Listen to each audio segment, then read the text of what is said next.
बिस्मिल्लाहिर्रहमानिर्रहीम। अस्सलाम वालेकुम नाज़रीन, आप यूट्यूब चैनल देख रहे हैं। मैं इमरान ख़ान हूँ। इमरान ख़ान साहब को अस्पताल में लाया गया एक मरतबा फिर। मैंने आपको पहले बताया था कि ये लेकर आएंगे और जो 25 तारीख का कहा जा रहा है ऐसा नहीं होगा। मैंने आपको ये भी बताया था कि खुफिया रखा जाएगा मालूमात को, वक़्त को, रस्तों को, और फिर इमरान ख़ान साहब को अस्पताल में पहुँचाया जाएगा। एग्जैक्टली वैसा ही हुआ कि 1 महीने के बाद इमरान ख़ान साहब की आंख की ट्रीटमेंट दोबारा करनी थी। मैंने आप 2 दिन पहले बताया था कि अगले 48 से 72 घंटों के अंदर इमरान ख़ान साहब को हर हालत में इन्हें इंजेक्शन लगाना होगा। और अब ये पहले तो आप देख लेंगे जो अस्पताल की जानिब से एक प्रेस रिलीज़ जारी की गई है इमरान ख़ान साहब के इलाज के बाद। आप देखें कि आधी रात को पेशेंट आता है, आधी रात को उसे चेक करते हैं, आधी रात को उसका ट्रीटमेंट करते हैं और आधी रात को ही प्रेस रिलीज़ जारी कर दी जाती है। कितना प्रेशर होगा इस पूरे सिस्टम के ऊपर। वैसे तो ये प्रेस रिलीज़ पहले से लिखी हुई थी, लेकिन मैं आपको फिर भी बता देता हूँ। वो कहते हैं जी, इमरान अहमद खान न्याजी उम्र 74 साल को 24 फरवरी 2026 को आंखों के इलाज के फॉलोअप की गर्ज से पिम्स अस्पताल लाया गया, जहां उन्हें VEGF एंट्रा वर्ट्रियल इंजेक्शन की दूसरी डोज दी गई। प्रोसीजर से कबल माहिरीन पर मुश्तमिल एक बोर्ड ने उनका मुआयना किया, जिसमें कंसल्टेंट कार्डियोलॉजिस्ट शामिल थे, जिन्होंने इकोकार्डियोग्राफी और ECG भी की, जिसके नताइज नॉर्मल आए। इस दौरान कंसल्टेंट फिजिशियन ने भी इमरान खान का मुआयना किया और इमरान खान को तिब्बी तौर पर स्टेबल पाया। इमरान खान की रजामंदी हासिल करने के बाद और ऑपरेशन थिएटर में मियारी मॉनिटरिंग, एहतियाती तदाबीर और प्रोटोकॉल के तहत माहिरीन की मौजूदगी में या उनकी निगरानी में माइक्रोस्कोपी की रहनुमाई से जो है वो उनको इंजेक्शन की दूसरी डोज दी गई। ये अमल डे केयर सर्जरी के तौर पर अंजाम दिया गया। क़याम के दौरान इमरान खान प्रोसीजर से पहले, दौरान अमल और बाद में तमाम तर मराहिल में हर एतबार से स्टेबल रहे। बाद अज़ां उन्हें निगहदाश्त की हदायत, फॉलोअप मशवरे और मुतल्लिका दस्तावेज़ात के साथ डिस्चार्ज कर दिया गया। एग्जीक्यूटिव डायरेक्टर पिम्स, जनाब ये आ गया पिम्स अस्पताल का मौक़िफ़। अब इमरान खान साहब को लाया गया, जो टाइम था वो था रात के 12:15 पे इमरान खान साहब अस्पताल पहुंचते हैं। यानी अगर आप ये देखें कि अडियाला जेल से उन्हें कब निकाला गया, तो ऐसा लगता है कि शायद 12 बजे से पहले निकाला गया। और 12:15 पे इमरान खान साहब गाड़ियों के एक काफ़िले में अस्पताल पहुंचे, पिम्स अस्पताल में। और इंतज़ामात इस तरह के थे कि अस्पताल का वो सारा हिस्सा जो है उसे ब्लैकआउट किया गया था, जहाँ पे इमरान खान साहब को लाया गया। जिस रास्ते का इंतखाब किया गया वो रास्ता नॉर्मली बंद रहता है, खुला हुआ नहीं होता। उस रास्ते से इमरान खान साहब को लाया गया और लाने और ले जाने के लिए मुतबादल रास्ते भी रखे गए थे कि अगर खुदा न खास्ता कोई सिचुएशन बनती है तो इमरान खान साहब के लिए दूसरा रास्ता भी। देखें ना, इमरान खान को सिर्फ ख़तरा ये नहीं है, वो एक बहुत बड़ा लीडर है। उसने दुनिया से भी टक्कर ली हुई है, पाकिस्तान की एस्टेब्लिशमेंट से भी ली हुई है। तो इमरान खान को कोई भी नुकसान पहुंचाने की खुदा न खास्ता कोशिश कर सकता है। तो उनके सिक्योरिटी के भी बड़े सीरियस मसाइल हैं। ये 8 से 10 गाड़ियों का काफिला था। इसमें जो मुझे दिखाई दे रहा है ये आर्मर्ड गाड़ियाँ थीं, यानी ये बुलेट प्रूफ गाड़ियाँ थीं, जिनमें कुछ मुझे गाड़ियाँ ऐसा लग रहा है कि वो बुलेट प्रूफ हैं, जिनमें इमरान खान साहब को लाया गया और लाकर उनकी आंख का जो है वो ऑपरेशन किया गया या उसमें इंजेक्शन लगाया गया। अस्पताल के अंदर इंतजामात ऐसे थे कि अमले की छुट्टी करा दी गई थी और एक पूरा हिस्सा अस्पताल का बंद था। अस्पताल के अंदर दाखिला भी बंद था। कुछ डॉक्टर से रब्ता हुआ तो उन्होंने बताया जनाब कि आज उन्हें काम पे आने से पहले ही मना कर दिया गया था। तो रात के अंधेरे में इमरान खान साहब को लाया गया। इमरान खान साहब का रवैया कैसा था डॉक्टर्स के साथ, इस पे बहुत थोड़ी मालूमात मिली है, लेकिन ये मालूमात मिली है कि वो खासे पुरएतमाद थे और बड़े पुरसकून थे। किसी किस्म की बेचैनी इमरान खान साहब को नहीं थी, बड़े कॉन्फिडेंट थे। और उन्होंने अमले से बड़ी मुख्तसर बातचीत की और एक सोर्स ने ये भी बताया कि ऐसा लगता था कि डॉक्टर मज़ीद बात करना चाहते हैं, लेकिन वहाँ पे माहौल ऐसा नहीं था। देखिए, सारा का सारा अस्पताल तो यरगमाल बना लिया गया था। अस्पताल के जो डॉक्टर हैं, जो अमले के बाकी लोग हैं, उन्हें तो छुट्टी दे दी गई थी। बाकायदा उन्हें अस्पताल की इंतज़ामिया ने रब्ता करके कह दिया था कि आपने आज नहीं आना। और उनकी जगह पे वहाँ जो लोग ड्यूटी पे थे वो इंटेलिजेंस एजेंसियों के लोग थे और उन्होंने पूरे अस्पताल को जो है वो कंट्रोल किया हुआ था, डॉक्टरों और सर्जन समेत। तो इमरान खान साहब जो है वो उनसे अगर कोई बात करना भी चाहता था तो ऐसी सूरत हाल में कौन बात कर सकता है, वो बात कर नहीं सकता। पाकिस्तान तहरीक इंसाफ को टाइम से पता चल गया था कि इमरान खान साहब को अस्पताल लाया जा रहा है। वो ऐसे कि जिन डॉक्टरों को छुट्टी दी गई उन्होंने फौरी तौर पर अपने मुख्तलिफ ज़राए से रब्ता किया और उन्हें बताया जनाब कि हमें छुट्टी दे दी गई है, आज कुछ होने जा रहा है। और जब उन्होंने आपस में रब्ता किया मुख्तलिफ डॉक्टर्स ने और अमले ने, तो उन सबको कंफर्म हो गया कि छुट्टी सिर्फ एक को नहीं मिली, सबको मिल गई है और ज़्यादातर लोगों को वहाँ से निकाल दिया गया है। तो ये बात पाकिस्तान तहरीक इंसाफ तक पहुँच गई थी कि इमरान खान साहब को अस्पताल लाया जा रहा है। लेकिन आप देखें ना कि उन्होंने इसके ऊपर किसी किस्म की सियासत नहीं की। यानी एक बात तो आज कंफर्म होगी कि पाकिस्तान तहरीक इंसाफ पर, इमरान खान साहब की फैमिली पर जब ये इल्ज़ाम लगाया जाता है कि ये इमरान खान साहब की सेहत के ऊपर सियासत कर रहे हैं, तो ये इल्ज़ाम अब नहीं लगाया जा सकता। तहरीक इंसाफ को पता भी चल गया, इसके बावजूद तहरीक इंसाफ ने ना कोई कॉल दी, ना कोई वहाँ पे आया, ना उन्होंने किसी किस्म का कोई खलल डाला हुकूमत के काम में, और वो इमरान खान साहब के इलाज के ऊपर सियासत नहीं करना चाहती है, बज़ाहिर अब दिखाई दे रहा है। जो इमरान खान साहब की पार्टी है या उनकी फैमिली है, उनके मुतालबात नहीं माने गए। और मुतालबात ना मानने में जो दो अहम चीज़ें हैं, एक तो यह है कि फैमिली की मौजूदगी नहीं थी जब इमरान खान साहब को इंजेक्शन लगाया गया या उनका इलाज करवाया गया पिम्स अस्पताल से, और ना ही अलशिफा में लेकर गए जहाँ पे इमरान खान साहब की फैमिली मुतालबा कर रही थी। नंबर दो, जो ज़ाती डॉक्टरों की मौजूदगी में कहा गया था कि इमरान खान साहब के अपने डॉक्टर्स भी आए जिनकी मौजूदगी में टेस्ट हों और एग्जामिन किया जाए, अब वो भी ख्वाहिश पूरी नहीं की गई। इमरान खान साहब के कहने के बावजूद, उनका पैगाम भिजवाने के बावजूद ऐसा नहीं किया गया। लगता है कुछ छुपाया जा रहा है। देखिए, इमरान खान साहब की सेहत के हवाले से हमारे पास वही मालूमात हैं जो सरकारी डॉक्टर्स दे रहे हैं।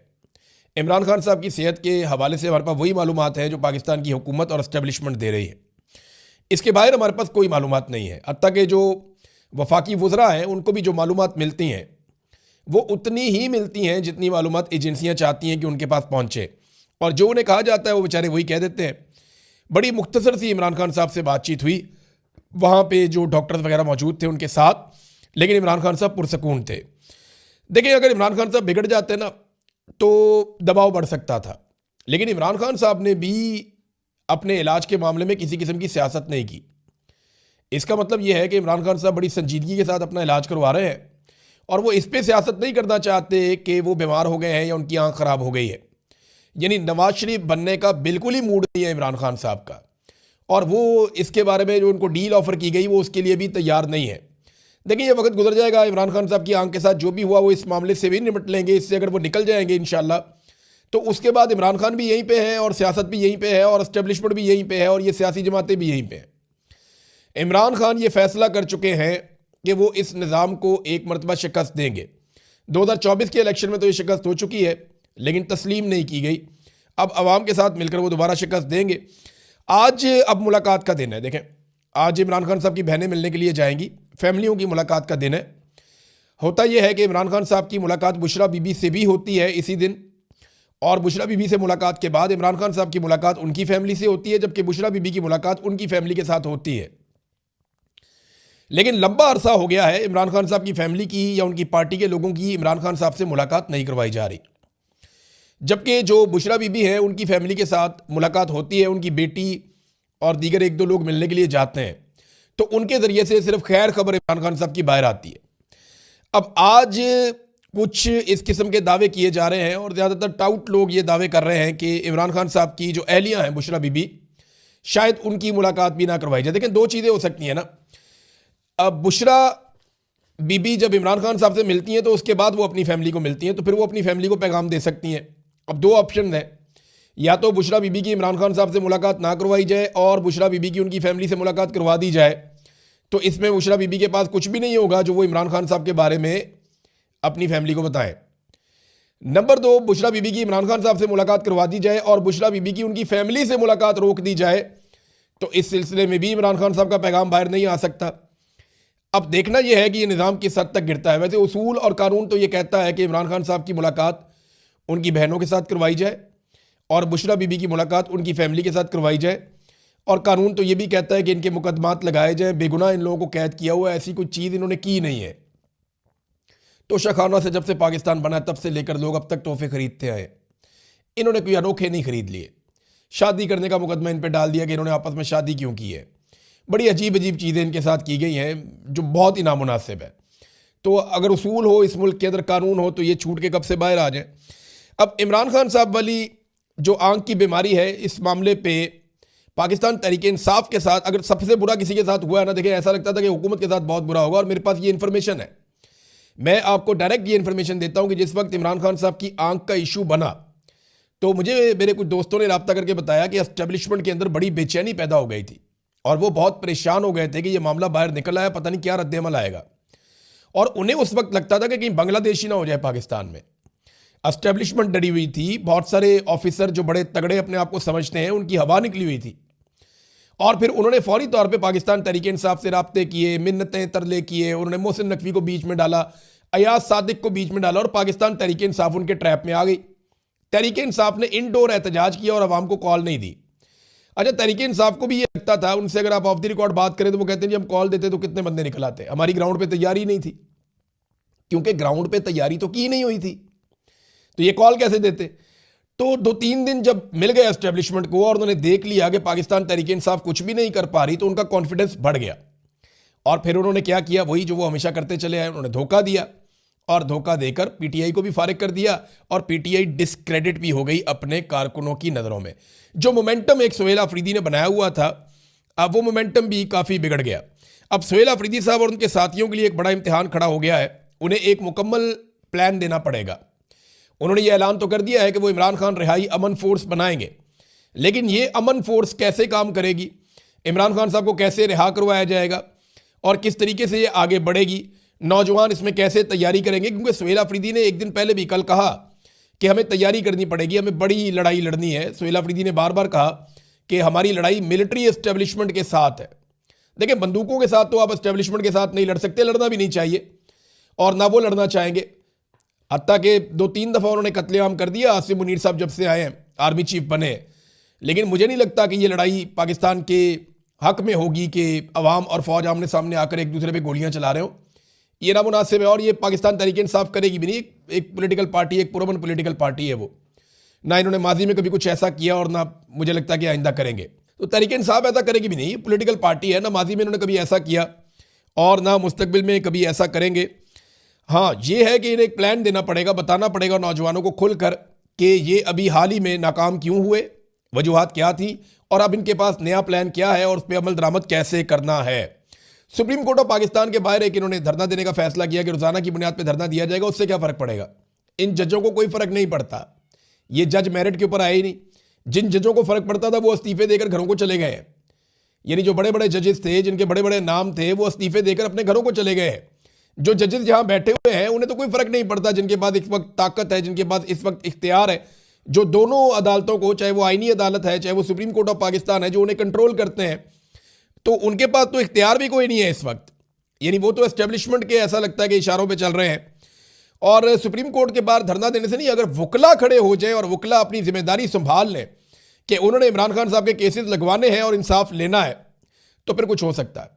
देखिए, वकील इमरान खान के नाम के ऊपर कोई ना कोई ग्रुप वोट ले रहा होता है हर वक्त, लेकिन वो इलेक्शन के बाद बिल्कुल इमरान खान को भूल जाते हैं।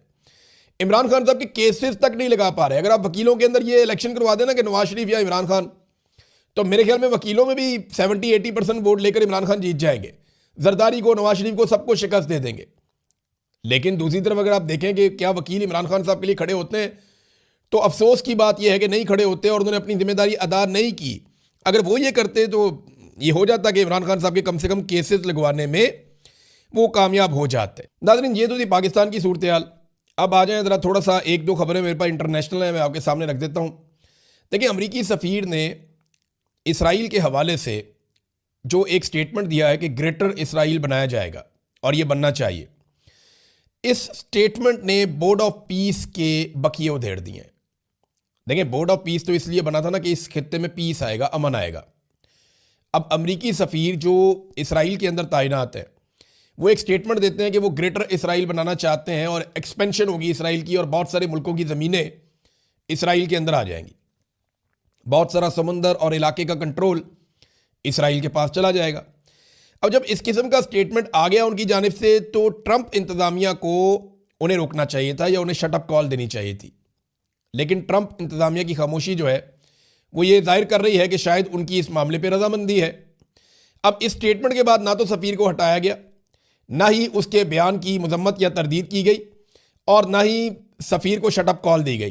तो ऐसे में जो अरब ममालिक हैं उनके अंदर एक बेचैनी पैदा हुई है कि ये तो प्लान कोई और है और बोर्ड ऑफ पीस जो है वो फिर बोर्ड ऑफ पीस नहीं रहता है। ऐसे में वर्ड ऑफ पीस जो है वो मुतनाज़ा होता चला जा रहा है और आने वाले दिनों में ऐसा लगता है कि मज़ीद मुतनाज़े भी हो जाएगा। देखिए, अगर तो ये गज़ा में अमन के लिए बना है तो फिर इन्हें बात करनी पड़ेगी हमास के साथ, इन्हें बात करनी पड़ेगी फ़लस्तीनियों के साथ, फ़लस्तीनियों को एक अलग रियासत देनी पड़ेगी जो उनका हक है, और जब उन्हें अपना हक मिल जाएगा तो सूरत हाल नॉर्मलाइज होना शुरू हो जाएगी। लेकिन यहाँ पे बात हो रही है ग्रेटर इसराइल की, और इसराइल की ये ख्वाहिश है और वो ये कहते हैं कि हमारा ये हक है कि जो हमारी एक बड़ी रियासत हुआ करती थी माजी में कई सदियां पहले, वो रियासत वापस बन जाए। तो उनका नुक्ता नज़र ये है, जबकि अरब ममालिक के अंदर एक बेचैनी पैदा हो गई है। सऊदी अरब ने उसके ऊपर बड़ा सख्त रिएक्शन भी दिया है। नाज़रीन, ईरान के ऊपर ऐसा लगता है कि हमला किसी वक्त भी हो सकता है।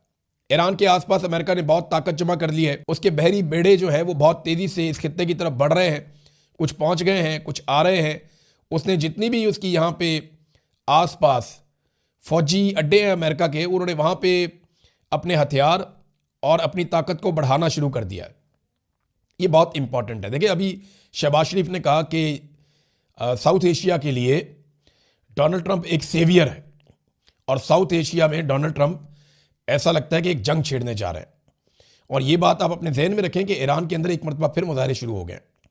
जितनी ताकतें ईरान में रजीम चेंज करवाना चाहती हैं, चाहे वो कुर्दों का इत्तेहाद हो, चाहे वो तलबा की तंजीमें हो, चाहे वो मौजूदा रजीम के ख़िलाफ़ लोग हों, चाहे रज़ा पहलवी हों, ये सारे एक साथ एक्टिवेट हो गए हैं और एहतजाज शुरू कर दिया है और ज़ोर लगाना शुरू कर दिया, और इस उम्मीद में है कि डोनाल्ड ट्रंप इनकी मदद करेगा। ईरान के अंदर एक मोबाइल फ़ोन कंपनी जो है उसका सिस्टम हैक हो गया और उसके ऊपर डोनाल्ड ट्रंप की तरफ से एक पैगाम भी जारी हो गया कि जनाब डोनाल्ड ट्रंप करके दिखाएगा। तो अब ये जो सारी चीज़ें हैं ना, ये आप जहन में अपने रख लें कि किसी वक्त भी ईरान के ऊपर अगर अटैक होता है तो पूरा खित्ता एक नई सिचुएशन से दो चार होगा, और इसमें अरब ममालिक को बड़ा अहम फैसला करना पड़ेगा। तो नाज़रीन, अब तक के लिए इतने, अपना ख्याल रखिएगा, अपने इस चैनल का भी। अल्लाह हाफ़िज़।